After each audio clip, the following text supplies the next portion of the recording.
আসসালামু আলাইকুম। সবাই কেমন আছেন? অনেক দিন পর আমি একটা আর্ট ভিডিও বানাচ্ছি। আসলে এখন খুব বেশি একটা সময় দেওয়া হয় না আঁকাআঁকিতে। বিজনেসেই সময় দেই বেশি, এজন্য আর কি। তবে আমার পার্সোনাল হ্যাপিনেসের জন্য আমি টুকটাক আঁকি, কিন্তু সেগুলোর ভিডিও নেওয়া হয় না। এই তো মাঝে তো পেজে খুব একটা অ্যাক্টিভও ছিলাম না। এখন আবার চেষ্টা করছি অ্যাক্টিভ হওয়ার।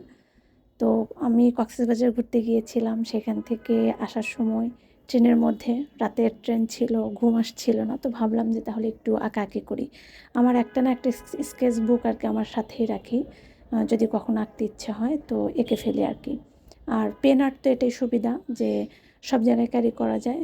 যেখানে বসে আছি সেখানেই চাইলেই কিন্তু আঁকাআঁকি করা যায়। তো সেই চিন্তা থেকেই আর কি ট্রেনের মধ্যে বসেই এঁকে ফেললাম। কারণ ফোন স্ক্রল করলেও তো চার্জ শেষ হয়ে যাবে, আর ইচ্ছেও করছিল না।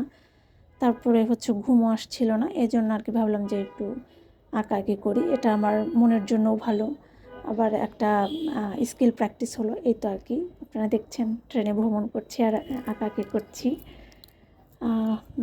খুব দারুণ ছিল বিষয়টা, কারণ পুরোটাই আমি ট্রেনের মধ্যে এঁকেছি। আর লাস্টের দিকে যদিও অনেক ঝাঁকি, চট্টগ্রাম পর্যন্ত খুব একটা ঝাঁকি ছিল না, কিন্তু চট্টগ্রাম স্টেশনের পর থেকে অনেক বেশি ঝাঁকি ছিল। মানে আঁকা কলমটা দিয়ে আঁকাতে অনেক কষ্ট হচ্ছিল। তারপরেও ভাবলাম না, এটা ট্রেনের মধ্যেই আমি শেষ করব এঁকে আর কি। তো তারপরে ফাইনালি এটা আমি আসলে শেষ করতে পেরেছি। ভালোই ছিল। ট্রেন জার্নি আমার খুব একটা এক্সপিরিয়েন্স নাই, আমার খুব একটা বেশি ট্রেনে ওঠা হয় নাই। তবে এবারের ট্রেন জার্নিটা ভালোই লেগেছে, আমি খুব এনজয় করেছি আলহামদুলিল্লাহ। এবার কক্সবাজার ট্যুরটাও ভালো লেগেছে। আর সবচেয়ে বড় কথা, আমি প্রত্যেকবারই যখনই যাই আমি হোটেল রুমে বসেও হচ্ছে কিছু না কিছু আঁকি, বা বিচে গিয়েও হচ্ছে কিছু না কিছু আঁকার চেষ্টা করি। তো এবার হোটেল রুমেও কিছুটা এঁকেছি। তারপর হচ্ছে ট্রেন জার্নিতে আঁকাআঁকি হবে এটা আসলে আমার মানে ভাবনাতেই ছিল না, কিন্তু হুট করে মাথায় আসাতে এঁকে ফেললাম। খুবই এনজয় করেছি এবং খুব ভালো লেগেছে, খুব আনন্দ পেয়েছি। যেটার জন্য মেইনলি আমি আঁকি, যে নিজেকে ভালো রাখার জন্য বা মনের খুশির জন্য, আনন্দ পাওয়ার জন্য। তো সেটা আসলে আজকে আঁকাআঁকিতে একদম 100% পেয়েছি, যে ট্রেনের মধ্যে বসে আঁকছি।